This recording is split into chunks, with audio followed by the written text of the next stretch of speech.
Wait. Hello everyone, welcome. This is my series Chess with the Champions. In this series, we'll be learning from great masters and world champions.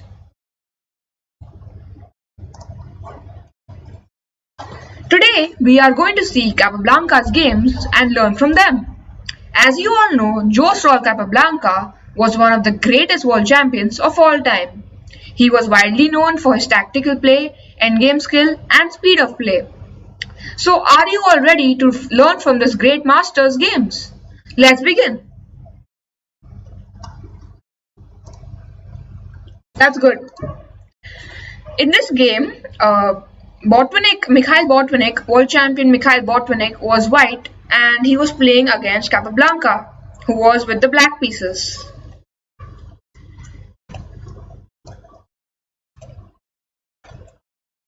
The game started with knight f3, knight f6, c4.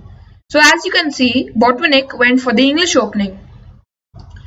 The English opening is when we move our c-pawn instead of one of these pawns in the beginning of the game.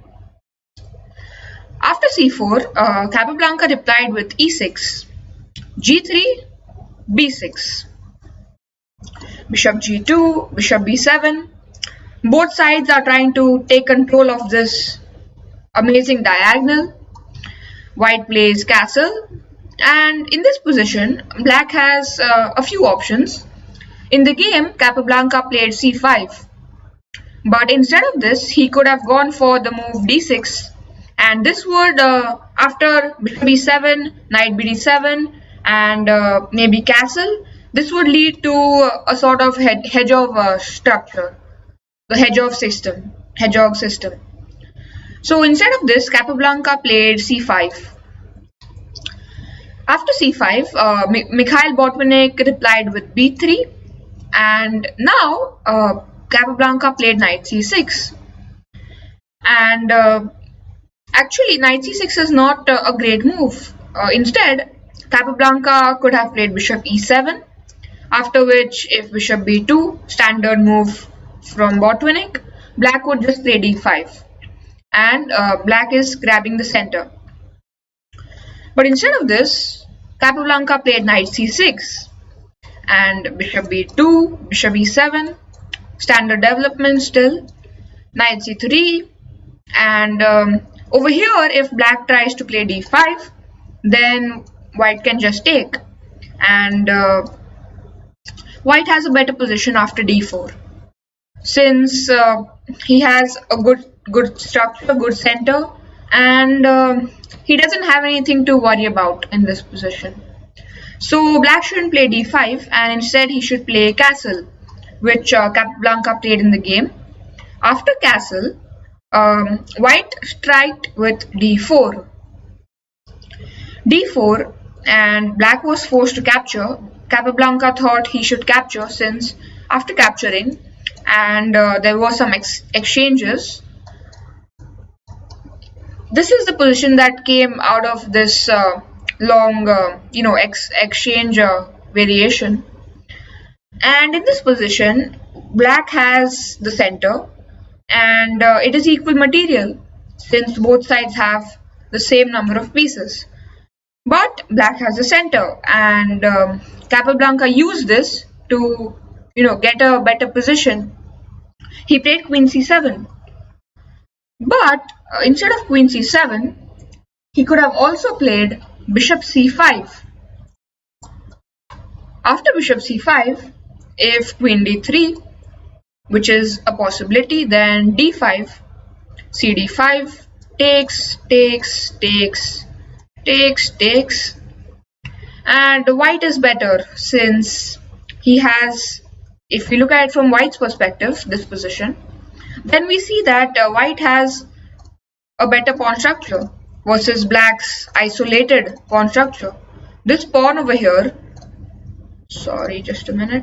this pawn over here on d5 is weak since it is isolated, and these types of pawns are called isolated pawns, IQPs to be precise. This position is better for white, and white has a slight advantage to try to win the game.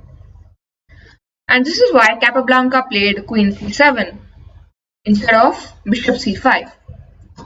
After queen c7, white played e4. Atul Tripathi is asking, भाई तुम अपनी chess की training कैसे करते हो, मुझे भी बताओ. So Atul, firstly, if we want to practice chess, we have to practice it. So we need to solve positions, and a good way to learn is to see Unacademy chess videos, and you will learn from these videos a lot, I hope. So basically, in this position, after e4, Capablanca thought that he should improve his pieces, and his pieces are pretty passive here. So he decided to get his piece into the game. But this move is not good, since instead of this, he should have played the move rook f d8. So this rook a8 is correct, but it's the wrong rook. He should have come with the other rook, with rook f d8. And the point is that this rook is already going to come here to rook c8. Then why would we want to play to d8? If we have a square here on c8, then there is no need to play to d8. So we should learn from this example that it's very important to place your rooks correctly. And in the middle game especially, we should think carefully before placing our rook onto a file, since it could be very important later in the game. But Capablanca made a mistake, rook a d8. It's not a mistake, but it is dubious. So rook a d8, Botvinnik replied with rook a d1, queen b7. The idea is to, pressurize the king a bit.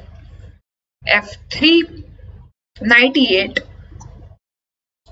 This is a pretty awkward retreat that Capablanca made, but I guess his idea was to, support this pawn and maybe get his bishop out or something like that. But it's still suspicious, this move. He did not want to play d6, Capablanca, since d6 would be a long-term target in the future. That's why he didn't want to play d6 and went for knight e8. Then maybe his idea is to play d6 and then bishop f6. Who knows? In this position, Botvinnik went rook d2, and here we see black's idea. So can you all find what black played and how did Capablanca use this knight retreat in a good way to his advantage? How did Capablanca use it? What did he play? Any ideas, guys, in the chat? What do you think? What should black play? How do you take advantage of this knight e8 move? How do you use this move to your advantage? Any ideas? What are you thinking about? How should black play? Bishop c5, Atul says, Atul Tripathi. Bishop c5 it's possible move. After bishop c5, white will probably play queen to e5, I believe. And there isn't a good follow-up. After queen e5, what would you play? Sulabha is also saying bishop c5, but it's not very clear how do we proceed after queen e5. And this is not the best move, since there's no clear plan afterwards. Neev Patel says knight c7. Okay, this move is pretty interesting, knight c7. But it is unfortunately not a good move. And I would like you all to think here why this is a blunder, since after this move, white is winning the game. How is white winning the game? After knight c7. Any ideas, guys? Look for hanging pieces in the position. How is white winning the game?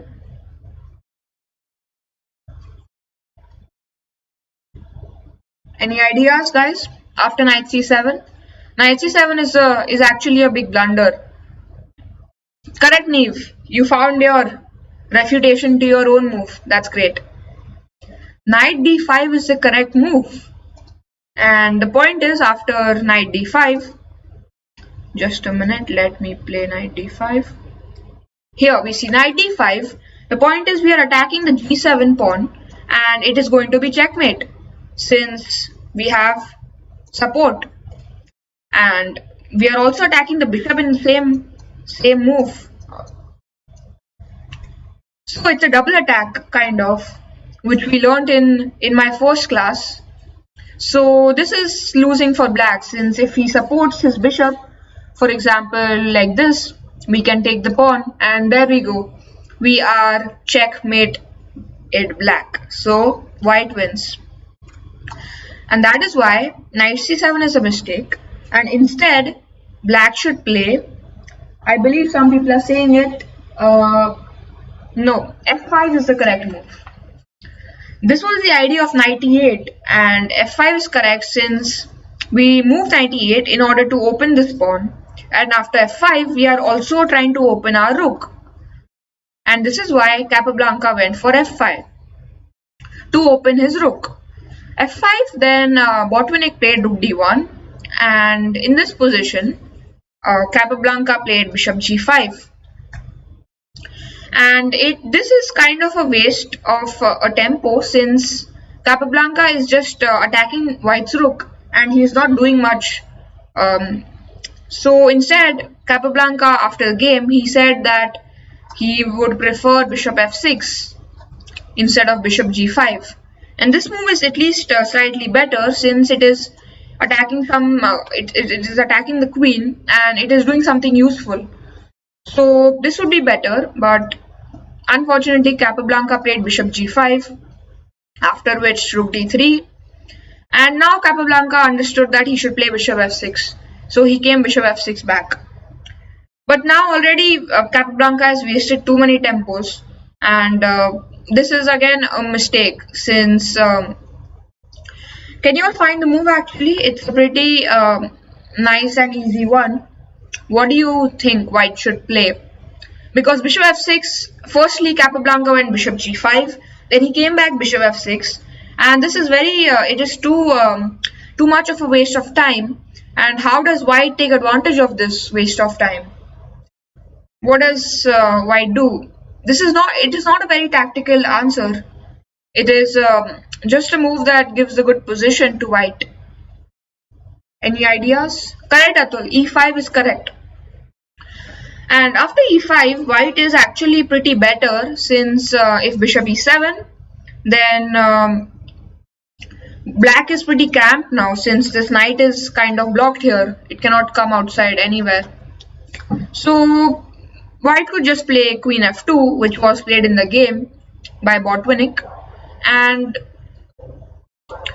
this is an interesting position where black has two options, I believe, maybe even more. But in this position, Capablanca played rook f7, and instead he also was thinking that g5 is interesting. The point is, after g5, black is trying to get his knight out from here, maybe, and he is also trying to get some space on the king side. Maybe g4 is an idea possible. This was his overall idea of g5. But he unfortunately he thought that he should play rook f7 itself, since after g5 queen d2, and we are attacking the pawn, and there's a lot of pressure. This is a famous we are placing our major pieces in one file and attacking a piece. So this is called tripling, and it's a very good idea that we should learn. After queen d4, queen d2, then black could play g4, attacking the pawn, but white can just go queen f4, and white looks like he should have a better position, since his pieces are more active, and black's king is a bit shaky over there, and that is why Capablanca chose to play rook f7 instead of g5. After rook f7, Botvinnik played queen d2. Let me just flip the board. Yeah, queen d2, and black Capablanca, who was black, played bishop b4 in order to pin the queen. And Botvinnik was forced to play a3, and then Capablanca went bishop f8. So basically Capablanca played this to provoke a3. So bishop f8, knight e2. The idea of this move is to come knight f4, and this was Botvinnik's idea. So after knight e2, black played knight c7, knight f4, g6, and mind you, black played knight c7 in order to defend this pawn, since if his knight was on e8, then white could just take. So for example, in this position, if black had the knight on e8, then white could just take the pawn, and this is a pin that we have learned already. And if he takes, then there you go, white is an exchange up. And hence we see that knight c7 is defending this pawn on e6, and it is very important. So after g6, Botvinnik played a very bold move, and I would like you to think about this move, since it's a pretty important move in the game. And what do you think white should play? It's white to play. What do you think Botvinnik thought in this position, and what was that bold move that he played? Any ideas? What do you think?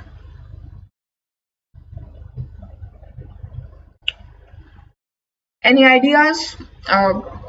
Botvinnik played a very bold move, and his move was pretty intuitive for him, because in this position we have good pieces, and the only thing left is to create an attack. So how do we create an attack in this position? What is the move he played? Okay, Chess Knight channel is saying knight h5. A very tricky move, yes? The point is, what Chess channel is trying to say is that after gh5, queen g5, is that correct? Just a minute. I think some technical issues, just a minute. Okay. Yes, this is what you're trying to say, I believe. Queen g5 and our famous double attack is back. And this position is winning, hence black shouldn't take. But after knight h5, knight h5 is a pretty good move. Black is he doesn't know what to do. And if knight e8, since knight f6 is a threat, knight e8 is forced, but still white is pretty decently placed, and I think white is still much better. And hence we see that knight h5 is actually a pretty good move, but it wasn't played in the game. In the game was played h4.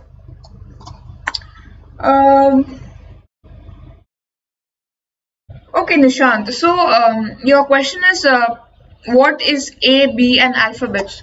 Okay, so in chess we have this notation that tells us the square that we are talking about. So for example, h4 is called h4 because it is on this h file and it is on this 4th rank, and hence it is called h4. Just a minute. Yes, so it is on the h file and it is on the 4th rank, and hence it is called h4.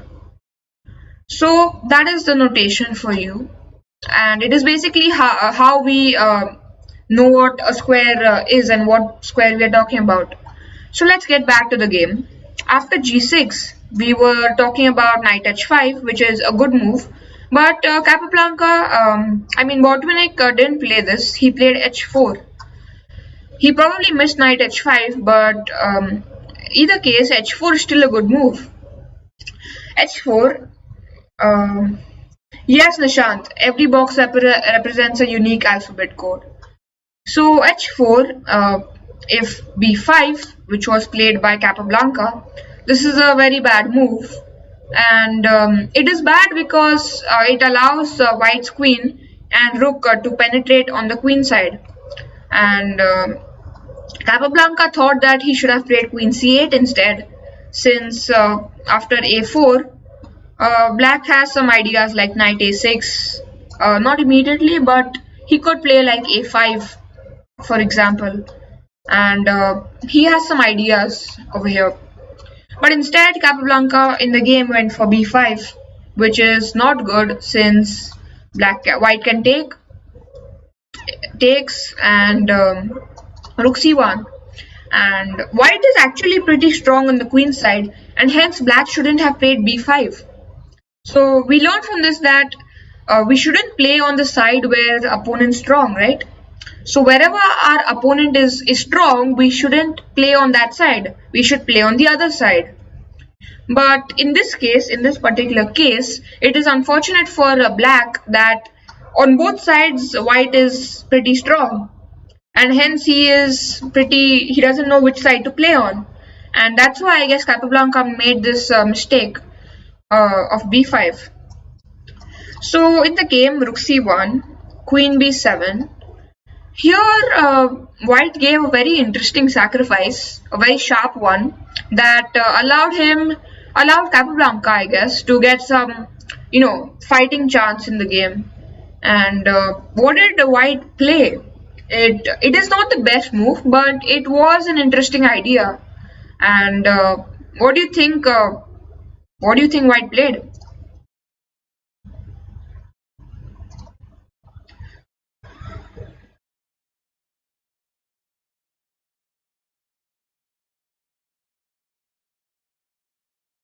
Any ideas? What do you think he played?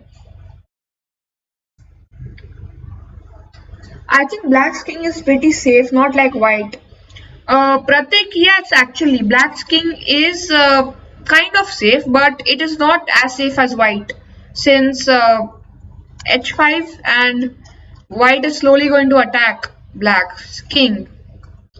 That's correct, Mehul and Rajiv uncle. Rook into c7 is the correct move. Rook takes knight. Atul Tripathi, that's also correct. Yes. Rook into c7, queen c7, knight e6. And this is the point of Botvinnik's move. Knight e6, and we have a pin here and a double attack. So black doesn't know what to do. And if he takes, then rook into d8, and white is a pawn up with a very good position. But so until here, Botvinnik's position is pretty commanding. He has a very good position, but slowly the position turned, and Capablanca got a good position. So rook into d8, Capablanca played f4, and black is trying to complicate the position as much as possible. Vivek is asking, instead of why not rook into d7? Where exactly is rook into d7 possible? When are you talking about rook into d7? Rook d7? Yes, Atul, it wasn't a sacrifice, but it's an interesting move that, it's an exchanging move. It wasn't exactly a sacrifice. It was just a move that exchanges pieces, and in this case it wasn't actually that good, since black got counterplay. So yes, so after f4, black is trying to complicate, but g4 blocking, queen e7, and trying to pressurize still, king h3, queen b7. So here Capablanca is saying that I'm okay with the draw, and he is okay with trying to, probably he would go back if white played king g2. So but that didn't happen. White played queen d3 and king g7 was played. So in this position, Botvinnik thought he could play b4 and progress with his pawn advantage, his queen side pawn majority, and that's why he played b4. But Capablanca replied with a5.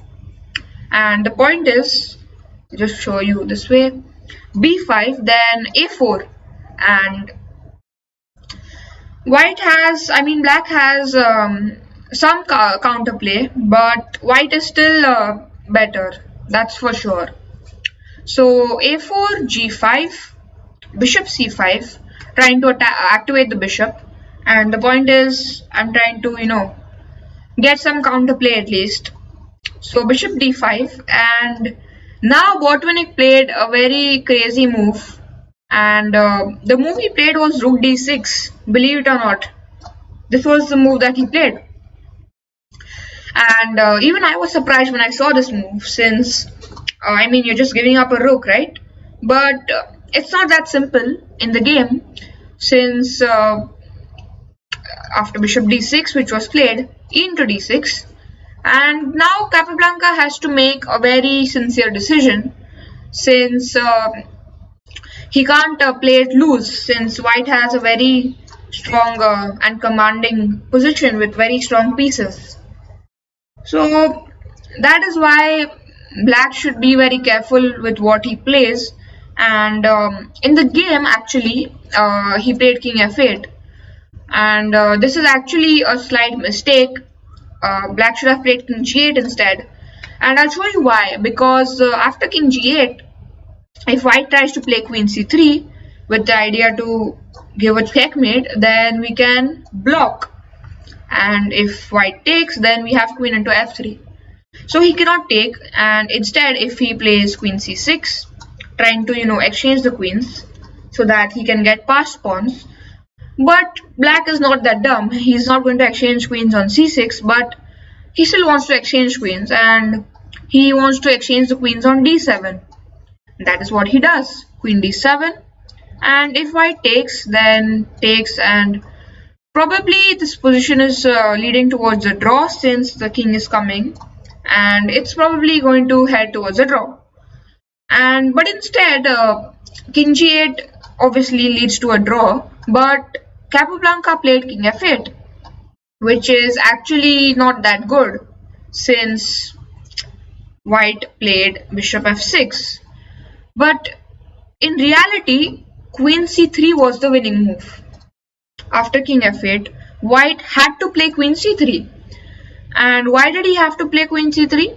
Because he wants to, for example, he wants to give a checkmate, and if black tries to run away, then we can give a check like this and exchange the queens. So if black blocks, then we can play bishop f6, and as you can see, these pieces are very commanding, and white pieces are very strong in general. White is probably winning this position, and that is why queen c3 was needed after king f8. But unfortunately for Botvinnik, he played bishop f6, but now black can escape after king e8, and suddenly black is actually trying to play for a win now. And it's very funny because one position white is already trying to play for a win, and a second position just a move later, black is already playing for a win. And it's funny actually. And now white has only probably just one move to survive, and white should have played king g2, and he's supporting his pawn, and it is supposedly a draw after king d7.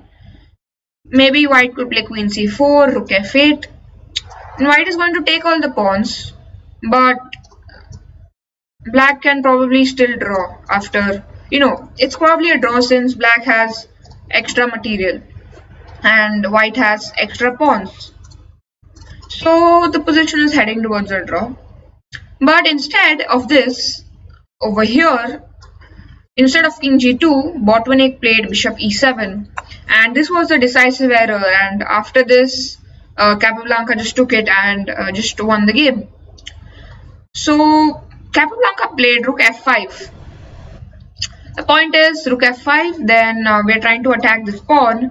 Suddenly you see that white's material and his pawns is not really trying to, not really effective now anymore. Oh yes, Pratik, after the game I will tell you about that. I'll keep that in mind.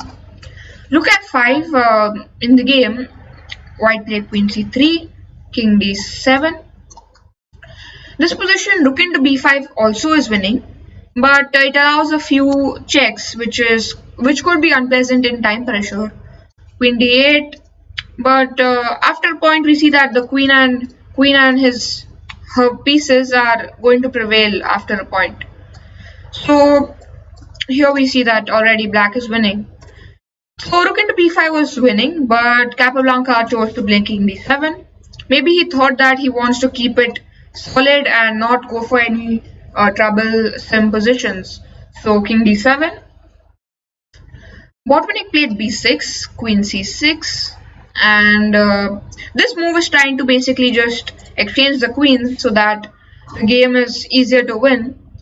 But white will not exchange. He played queen g7, and but this move is lost anyways since queen into f3 is just winning. King h2, queen g3 check, and this is easy. Anyone can checkmate from here.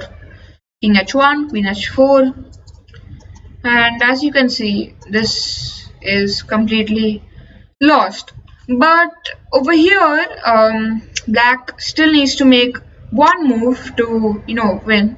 He needs to move his king since his king is under pressure. So he played king c6, and after rook d5 on the next move, and queen c2, probably king b5, and next move rook d2 is coming, and black is winning the game. Okay, so there are a few questions in the chat. Raahil, do you think that chess is 99% tactics?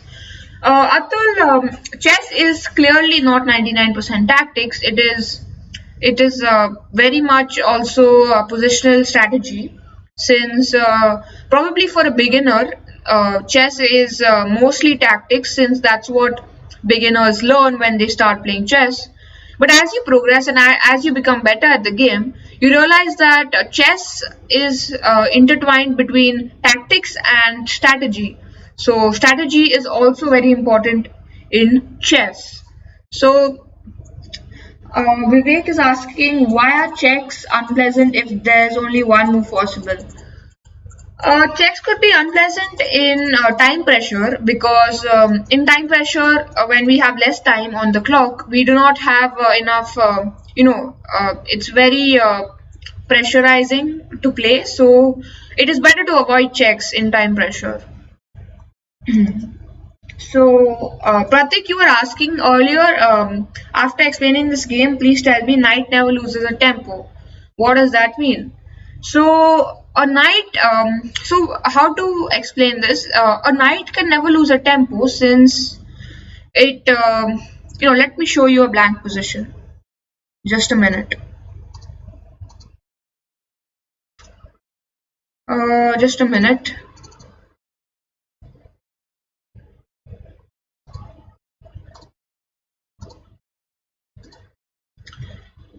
Okay. So let's take an empty knight here and this position. Can you see this, guys? Okay. So the knight never loses a tempo, meaning that the knight always moves, or knight always moves to a square opposite of its color, and hence you can never get this position where it is black to play. So let me add some few more pieces and we can see it then. So in this position, it will never be possible for the knight to have white. Suppose it's white to play. This position will never be possible just by moving knight for it to become black to play, and that is why we say that knight can never lose a tempo. So back to our game. I hope that answered your question. Let's go back to this game. Okay, can you see it? I hope you can. So in this game we saw that we saw that it was a very complicated game, a roller coaster, where Botvinnik had a slightly good position, but then suddenly he blundered, probably in time pressure, and Capablanca took that forward and he won the game.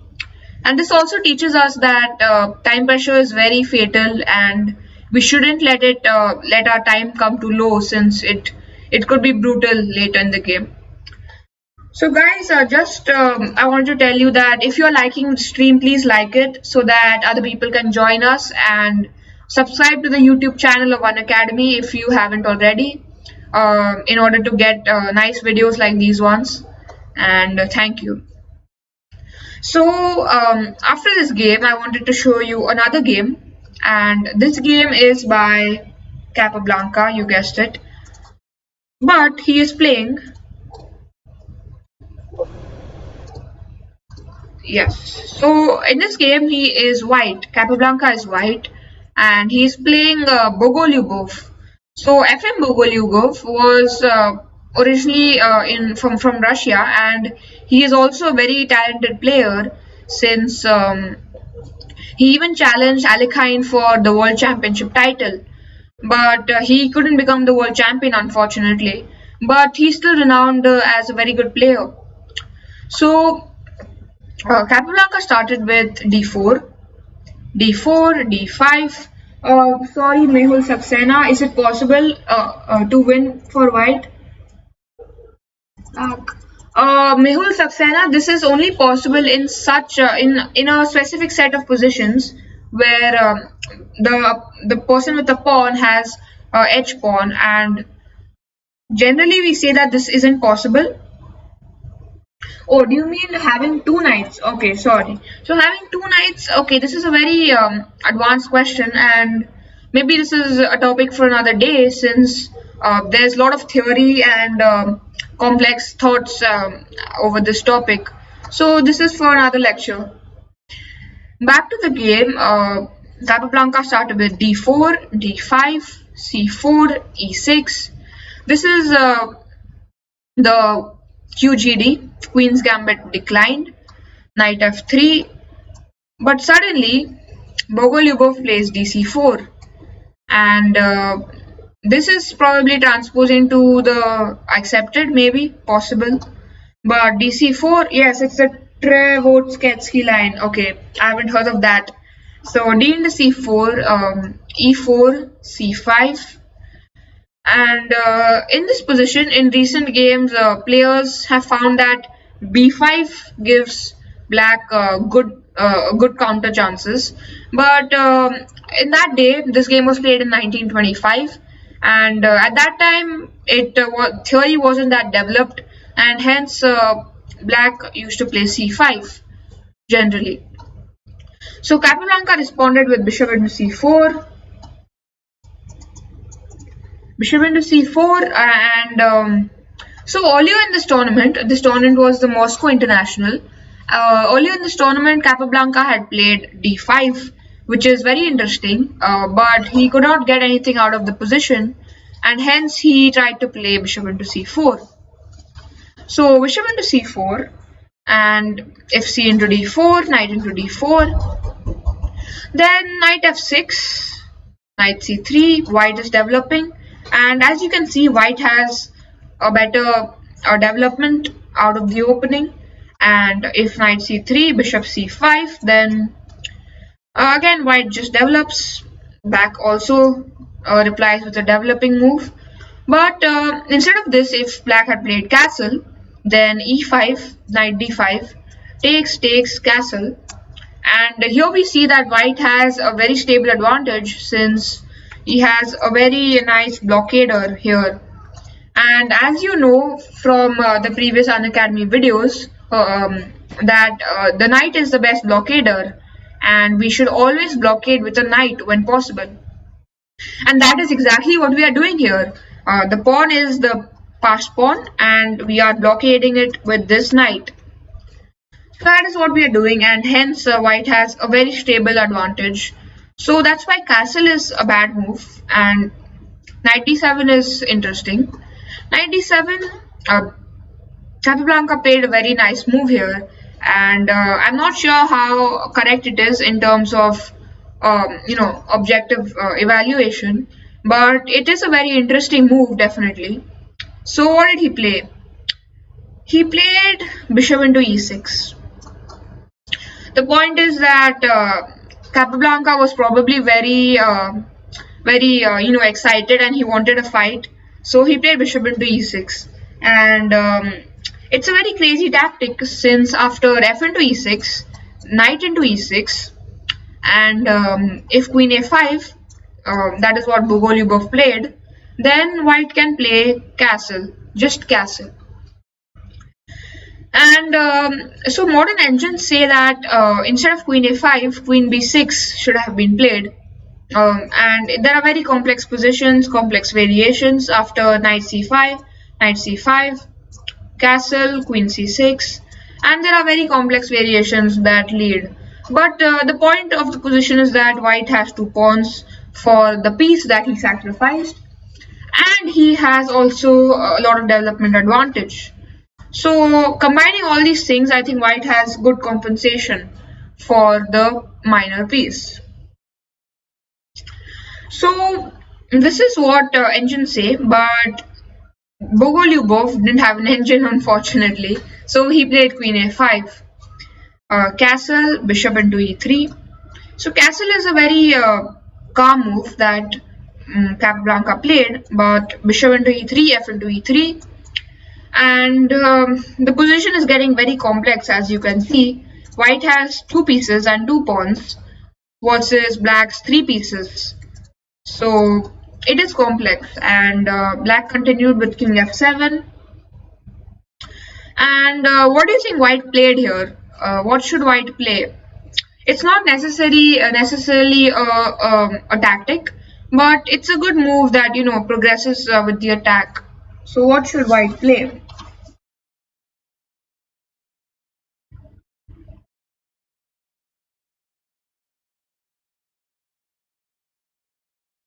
What do you think white should play? Any ideas?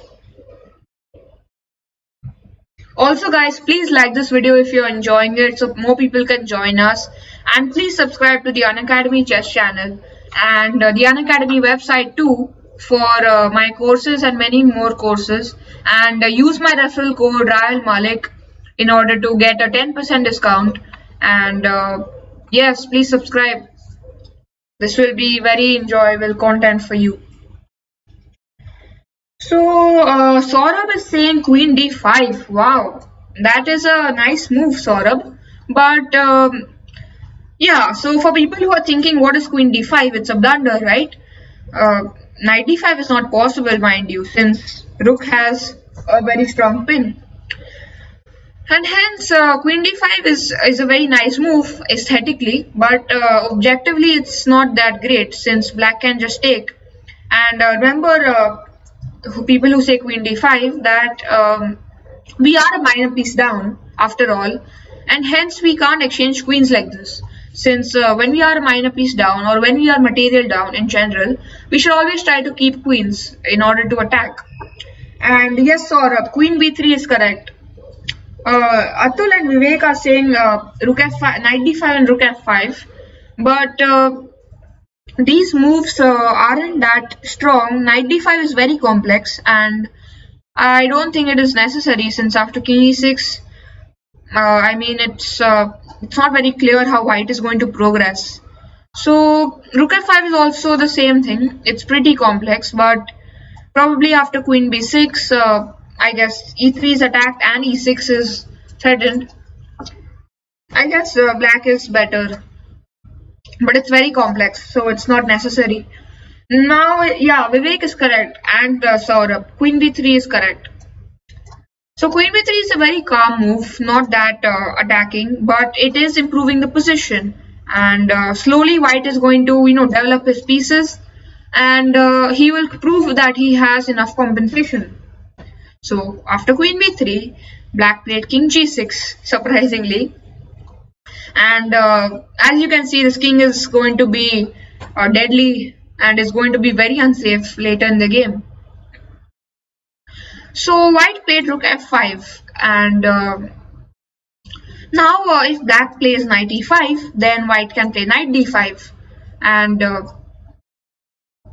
it is very complex since there's a lot of attack going on here. But if we think about it carefully, knight d5, and black could decide between knight into d5 and bishop into e6.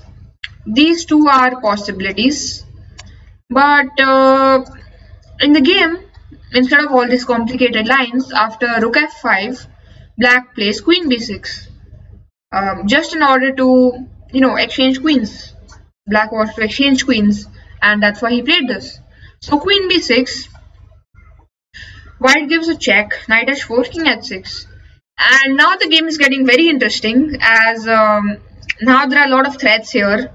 Rook h5 is a possible mating threat, but currently it doesn't work because this knight is protecting. But slowly white is going to build an attack, and there is a mating threat coming slowly. So in this position, white had a move that was winning, and I would like you all to think about this, since what Capablanca played wasn't the best move, and there was one move instead of Capablanca's move that just finishes the game very cleanly. So what do you think? What should white play? What move did Capablanca miss? Any ideas? Vivek Gadodia is saying knight d5. So Vivek, in this position, there are two knights that could go to d5. Which knight are you talking about? Any ideas? What do you think? Two knights. You have to decide. One knight we need.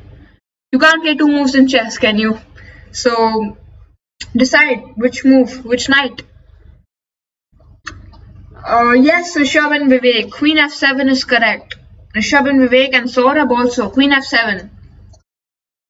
Queen f7 is winning. And so, is this completely winning, or is it just slightly better? And the answer is that it is completely winning. That and because after queen f7, white is threatening rook h5 pretty obviously, and black has just one move to stop that, and the move is g6. Just a minute, let me just play this. Just a minute.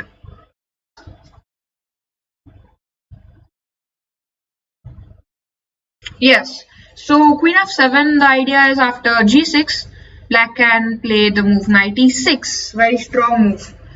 And the idea is to play queen g7, and white is probably winning the game. But instead of this, people would say that why should black play g6 when queen into e3 check is possible? But queen e3 is not achieving much, as after king h1, then white is clearly winning, as he has a threat of playing, probably, what is his threat? Let me think. His threat is to play rook h5, so that's just winning, but black can obviously stop it. So what will black do to stop it? He has to play g6 again, probably. Just a moment.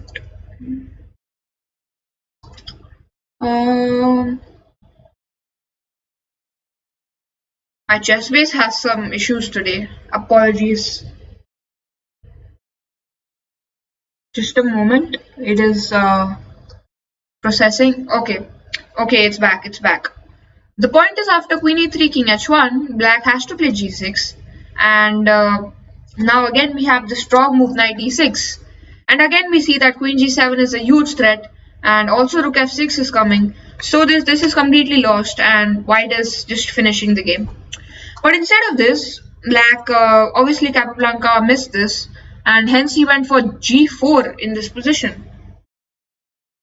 So in this position we saw that queen f7 was winning, but Capablanca went for g4, and the point is that he didn't know what to do, and g4 looked pretty interesting in order to give a checkmate. But this is not the best move, and Bogolyubov has a very good move that just finishes any chances of mating. Okay, since this is a pretty tough move, let me just walk you through it. Bogolyubov played g5, and he's trying to exchange the queens, but he has to play g5 first since g5 was a threat. Correct, Vivek. Correct. Vivek is that's correct. Amazing. g5, queen into b6, which was played by Capablanca, and now let me give you some time to think. No. Yeah. So queen b6, a b6, rook d1, rook d1, and this is a clever attempt to complicate the position since white is still a piece down, mind you.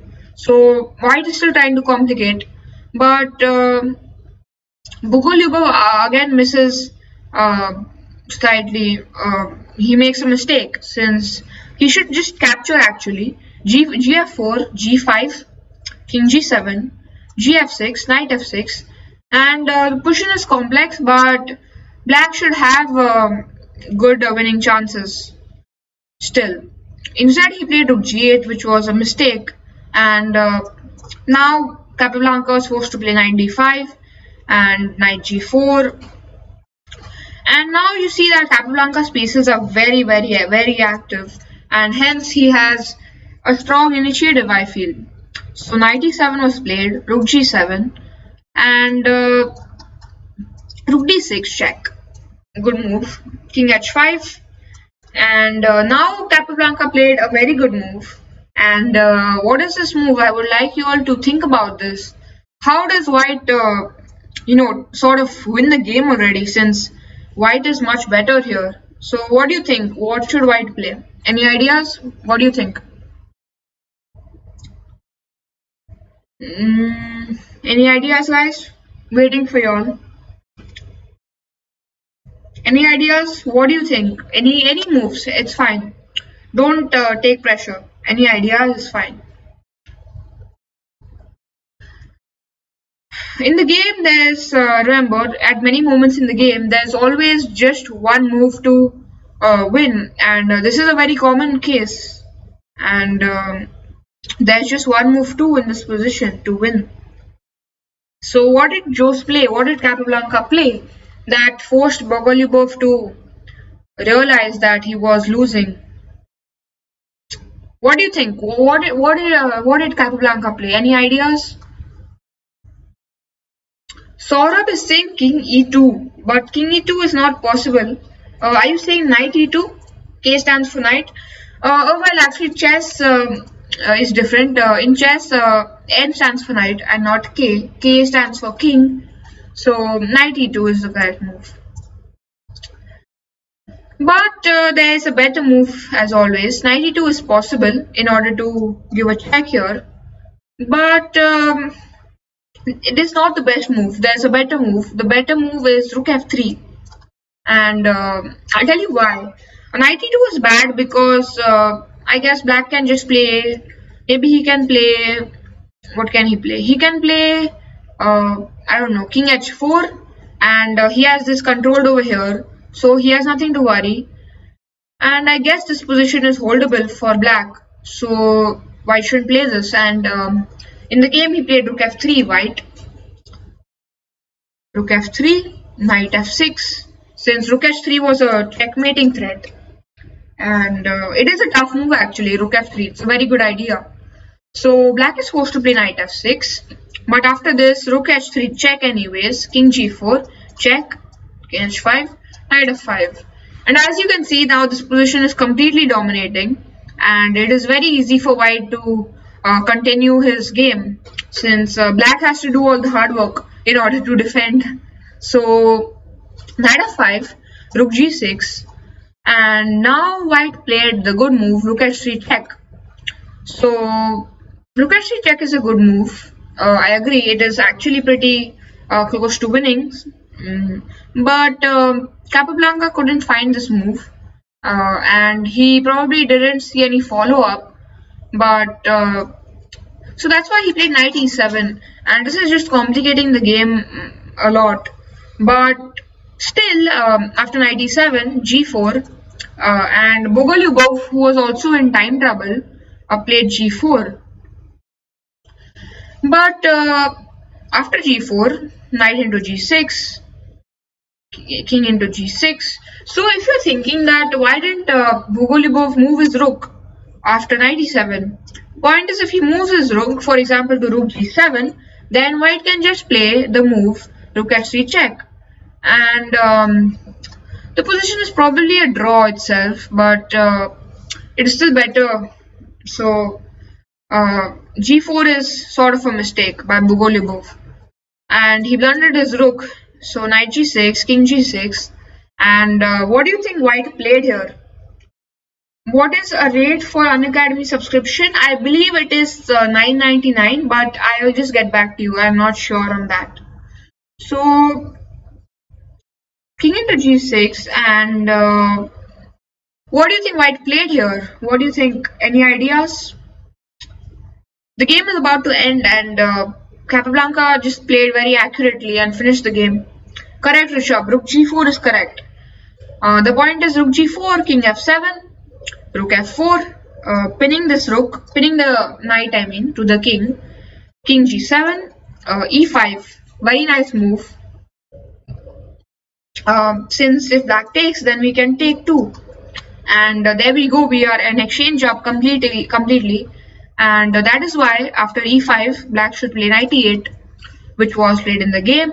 But no matter, white is still winning after rook e6. Black played knight c7, rook e7 check. And here, unfortunately, Bogolyubov was forced to resign, since he resigned in the view of the following moves: rook e7, king g6, e6, knight c5, knight c5, rook into c7, knight into e6. And as you can see, he is just an exchange up. He won this knight over here with this pawn push, and there we go. Capablanca just won the game, as he is an exchange up in this position. So in this game, we saw that Capablanca had a very dominating position since the beginning of the game, and Bogolyubov made a few mistakes. Actually, that's unfair to say, since Capablanca also made some mistakes, but Bogolyubov made the decisive mistake, and hence white won the game eventually. And so today, what did we see?